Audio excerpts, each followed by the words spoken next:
Chapter 6, A Peanut Butter Sandwich. "I told you to be careful," scolded Keith, when his parents had gone to dress and Ralph had crawled down his arm and into his hand. "It wasn't my fault the door blew shut." Ralph jumped from the hand to the bedspread. Though Keith was a friendly boy, even a generous one, Ralph still did not like the feel of skin against his paws. It must be terrible to go through life without fur, and such a nuisance, having to wear clothes that had to be washed and drip-dried. Ralph knew all about drip-drying. Many were the drops of water from shirts and slips that he had dodged going in and out of his mouse hole. "You didn't have to stay out so long," Keith pointed out as he began to dress. "What's the use of having a motorcycle if you can't go tearing around and staying out late?" Ralph asked reasonably. "You don't have a motorcycle," said Keith. "I just let you use mine. And you better be careful. I like that motorcycle, and I don't want anything to happen to it." "I'll take care of it," promised Ralph, somewhat chastened. "I don't want anything to happen to it either." "It's going to be harder to get a chance to ride it now that my mother has seen you," said Keith. "She's a terribly good housekeeper, and she's sure to complain to the management." "Speaking of breakfast, you people are too tidy," complained Ralph. "I'm not getting enough to eat around here. You don't leave any crumbs." "Oh, I never thought of it," said Keith. "What would you like to eat?" Ralph was astonished. This was the first time in his life anyone had asked him what he would like to eat. It had always been a question of what he could get his paws on. "You mean I have a choice?" he asked, incredulous. "Sure," said the boy. "All I have to do is order it when we go down to breakfast, and then bring you some." Ralph had to take his time to think. After a diet of zwieback and graham crackers provided by little children, bits of candy, and an occasional peanut or apple core left by medium-sized children, or a crust of toast and a jab of jam left by an adult who had ordered breakfast sent up from room service, the possibilities of choosing his own meal was almost too much. "I know what I'd like," Ralph said at last, "but I don't know what you call it. Once, some people who said they were almost out of money stayed in these rooms. They had 4 children, all of them hungry, and they couldn't afford to go to the dining room. So they got some bread and spread it with something brown out of a jar, and put some bread on top of that. They whispered all the time they were eating, because they didn't want the maid or bellboy to know they were having a meal in the room. Afterwards, they all got down on their hands and knees and picked up every single crumb on the carpet so no one would guess they had eaten in the rooms. It was a great disappointment. Oh, it smelled so good, like peanuts, only better." The boy laughed. "It was a peanut butter sandwich. Sure, I'll bring you a peanut butter sandwich. Or part of one. I'll eat part of it myself. It'll be kind of a funny breakfast, but I won't mind that." "Where will you leave it?" asked Ralph. Keith thought a moment. "Where do you live?" he asked. "In the knot hole under the window." "No kidding," Keith laughed. "That's the hole I poked my finger in last night." "I'll say you did," said Ralph. "Scared me out of a year's growth. Nobody has ever guessed it's a mouse hole because it's a knot hole instead of a chewed hole." "I tell you what," said Keith. "I'll bring you up part of a peanut butter sandwich and poke it through the knot hole." "Just like room service." Ralph could not have been more pleased with the suggestion. What about the motorcycle?" he asked. "Where are you going to leave that?" "In my suitcase, I guess." "Oh, come on," pleaded Ralph. "Have a heart. Leave it someplace where I can get it while you're out during the day.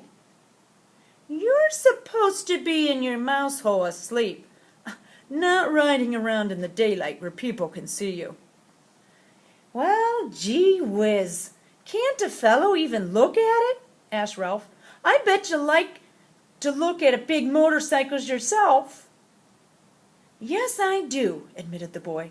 Well, I'll leave it back under the bed, like I said. But you promise not to ride it until after dark. Scout's honor. Ralph jumped off the bed and ran off to the knothole. Ralph's home was furnished with a clutter of things people drop on the floor of a hotel room. Bits of Kleenex, hair, ravelings. His mother was always planning to straighten it out, but she never got around to it. She was always too busy fussing and worrying. Now, as Ralph expected, she was dividing rye crisp crumbs among his squeaky bunch of little brothers and sisters while she waited to scold him. Ralph, if I've told you once, I have told you 1,000 times, she began. Guess what? Interrupted Ralph in an attempt to change the subject. Somebody in 215 is going to bring us a real peanut butter sandwich. Ralph, cried his frightened mother, you haven't been associating with people. He's just a boy, said Ralph, deciding to keep the complete story of the dangers and the glories of the past night to himself. He won't hurt us. He likes mice. But he's a person, said his mother. That doesn't mean he has to be bad, said Ralph. Just like Pop used to say, people shouldn't say all mice are timid just because some mice are, or that all mice play when the cat's away just because some do. Just the same, Ralph, said his mother. I do wish you would be more careful whom you associate with. I'm so afraid you'll fall in with the wrong sort of friends. I'm growing up, said Ralph, and I'm getting too old to hang around a mouse nest all the time. I want to go out and see the world. I want to go down to the ground floor and see the kitchen and the dining room and the storeroom and the garbage cans out back. Oh, Ralph, cried his mother, not the ground floor, not all the way down there. You aren't old enough. Yes, I am, said Ralph stoutly. There's no telling what you might run into there. Mousetraps, cats, poison. Why, out by the garbage can, you might even be seen by an owl. I don't care, said Ralph. Someday I'm going downstairs. But think of the owls, Ralph implored his mother. We moved into the hotel because of the owls. It was after your Uncle Leroy disappeared and his bones were found in an owl pellet. The mother's mouse's plea was interrupted by the sound of Keith returning to room 215. Now you'll see, said Ralph to his mother, and waited, anxious, lest his friend let him down. Sure enough, Keith came to the knothole. Psst, he whispered. Here it is. The waitress thought I was crazy ordering a peanut butter sandwich along with my cornflakes from breakfast. But here it is. He stuffed half a sandwich, a bit at a time, into the hole, where Ralph sieved the pieces and pulled them all the way through. Listen, we're going to be gone most of the day. The dining room is packing us a picnic lunch, and we're going to drive along some of the back roads and visit some old mining towns. Thanks a lot, Ralph managed to say with his mouth watering. Have fun. See you tonight, said Keith. Have a good day's sleep. Ralph's mother could not help being impressed by the sight of that peanut butter sandwich. Just like room service, she marveled. Why, it's a peanut butter and jelly sandwich, and it even has butter in it. I told you he would bring it, Ralph could not help boasting, even though his mouth was full. After sharing his feast with his squeaky little brothers and sisters, all of whom had trouble with peanut butter sticking to their teeth, Ralph curled up on a heap of shredded Kleenex and took a good long nap. When he awoke refreshed, his first thought was of the motorcycle. He wondered if Keith really had remembered to leave it under the bed. He yawned and stretched and left by way of the knothole. Room 215 was just as Ralph had last seen it. The bed had not been made, and there were no fresh towels by the wash basin. Ralph ducked under the sheets and blankets that had tumbled off one side of the bed, and there, in the dim light, he caught the gleam of the chromosome exhaust pipe. Keith had trusted him after all. He walked across the carpet and took hold of the hand grips once more. Oh, they felt just right in his paws, and he longed to be off, speeding around the threadbare spots of the carpet. But a promise was a promise. Keith had kept his promise about the peanut butter sandwich. Ralph would keep his about not riding the motorcycle in the daytime. He tried to satisfy himself by walking around the motorcycle in the dim light under the bed, admiring all over again the sleek design of the machine. Ralph was lost in admiration and daydreams of speed and power when suddenly the door opened and the maid entered. It was too late to make a dash for the mouse hole. The maid stripped the blankets and sheets from the bed, shedding unwelcome light on Ralph and the motorcycle. Her feet in white sneakers moved lightly as she gathered up the sheets and pillowcases and towels and dropped them with a soft plop beside the open door. The next thing Ralph knew, he was hearing familiar and dreaded footsteps coming down the hall. Steps he had learned to fear when he was a tiny mouse. It was the head of housekeeping.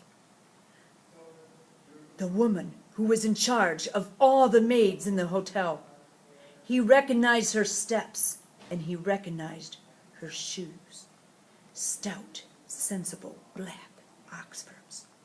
Nothing was ever clean enough for the head housekeeper, and Ralph's whole family lived in dread lest she discover their mousehole. Now he held his breath, hoping she would go on down the hall. But no, she stepped into room 215. "Good morning, Marjorie," the housekeeper spoke crisply to the maid. "Be sure you clean 215 and 216 very thoroughly this morning. There has been a complaint from the guests. They suspect mice." "Yes, ma'am," said the maid. "Look behind all the drawers," continued the housekeeper, "and in the corners of the closets. Please report any evidence of mice. Be sure you vacuum under the beds. You have been getting careless lately." With that, she walked briskly down the hall. "Old grouch," muttered the maid, as she reached into the hall for something that produced a sound that struck terror in Ralph's heart. It was the clang of vacuum cleaner attachments banging together.